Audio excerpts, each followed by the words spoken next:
راولپنڈی کے بازار حسن کے در و دیوار ماضی میں گھنگروؤں کی جھنکار، ستار کے ساز اور طبلے کی تھاپ سے لرزتے تھے۔ ایک زمانہ تھا جب یہاں حسین رقاصائیں گاتی بھی تھیں اور داد عیش بھی دیتی تھیں، لیکن اب یہ سب ماضی کا حصہ بن چکا ہے۔ پنڈی کے بازار حسن میں اب صرف چینی کی پلیٹیں، کانچ اور اسٹیل کے برتن فروخت ہوتے نظر آتے ہیں۔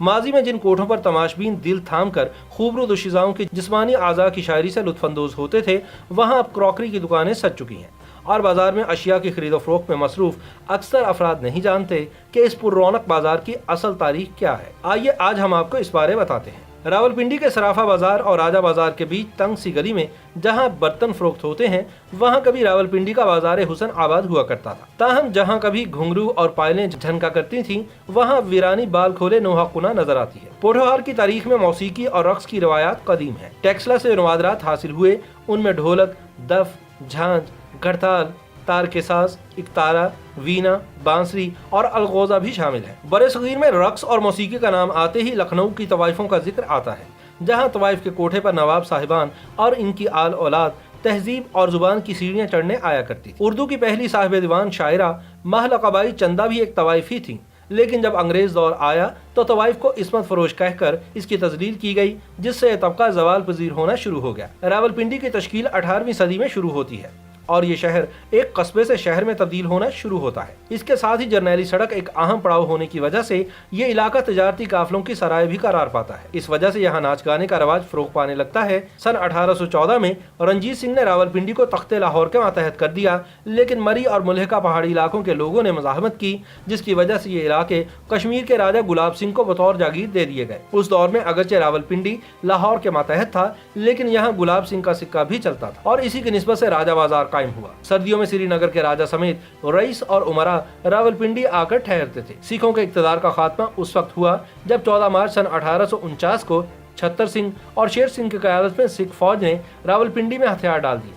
کہا جاتا ہے کہ انگریز فوج نے شہر پر قبضہ کیا اور اس کی فوج لیاقت باغ میں خیبر زن ہوئی تو انہوں نے جنسی بھوک مٹانے کے لیے ایک طوفان برپا کر دیا۔ اس طوفان سے نمٹنے کا حل یہ نکالا گیا کہ ستمبر سن 1851 میں جب یہاں چھاؤنی قائم کی گئی تو اس کے ساتھ ہی کوئلہ سینٹر اور چھاؤنی پولیس اسٹیشن کے درمیان ایک چکلا بھی قائم کیا گیا تاکہ فوجی حضرات اپنی جنسی بھوک مٹا سکیں۔ بعد میں جب کیپٹل سنیما بنا تو گورے وہاں ویکینڈ پر رقص و سرور کی محفلیں سجانے لگے۔ واپسی پر چونکہ وہ اسی چکلے کے پاس سے گزرتے تھے، اس لیے عورتوں کی وجہ سے لڑائی جھگڑے معمول بن گئے۔ چنانچہ اس چکلے کو سٹی پولیس اسٹیشن کے عقب میں منتقل کر دیا گیا، جہاں پہلے ہی شراب خانہ اور چنڈو خانہ افیم موجود تھے۔ یہاں بھی لوگ نشے میں بدمست ہو کر عورتوں سے چھیڑخانی کرتے تھے، اس لیے گوروں نے یہاں قانونی طور پر سرکاری سرپرستی میں چلنے والا چکلا قائم کر دیا اور طوائفوں کو کمرے بنا کر الاٹ کر دیے گئے۔ یہ چکلا عین اس جگہ تھا جہاں آج نرکاری بازار موجود ہے۔ پہلی جنگ عظیم کے دوران راولپنڈی میں دفاعی ضروریات کے پیش نظر 2 ڈویژن فوج تعینات کی گئی، جس کی وجہ سے اپریل سن 1915 میں نرنکاری بازار والے چکلے میں فوجیوں نے دلالوں کو مار مار کر بھگا دیا۔ تاریخ راولپنڈی اور پاکستان از محمد عارف راجہ میں لکھا ہے کہ جب پنڈی کے چکلے میں عورتوں کی وجہ سے آئے روز لڑائیاں معمول بن گئیں تو مولوی عبدالحق نے ہندو اور سکھ برادریوں کے رہنماؤں کا اجلاس طلب کیا اور یہاں چکلا ختم کروانے کے لیے مشترکہ جدوجہد کی خواہش کا اظہار کیا، مگر ان لوگوں نے سرد مہری دکھائی، جس کی وجہ سے مسلمان رہنماؤں پر مشتمل ایک کمیٹی قائم کی گئی جو سن 1920 سے سن 1927 تک چکلے کے خاتمے کے لیے جدوجہد کرتی رہی۔ مقامی انتظامیہ کا موقف تھا کہ راولپنڈی کا چکلا بند کرنے کا مطلب پورے ہندوستان کے چکلے بند کرنا ہے، اس لیے یہ مقامی انتظامیہ کی بجائے وائس رائے کا دائرہ اختیار ہے۔ دوسرا، اگر یہ قہوہ خانہ بند کر دیا گیا تو انگریز فوج گھروں میں داخل ہو کر اپنی جنسی بھوک مٹائے گی اور شہر کا امن و سکون تباہ کر دے گی۔ اس کمیٹی کی قیادت ایک جوشیلے رکن منشی قائم دین کے پاس تھی، لہٰذا ایک ہندو دلال کے ہاتھوں انہیں قتل کروا دیا گیا تاکہ پنڈی کے چکلے ختم کرنے کی مہم دبائی جا سکے۔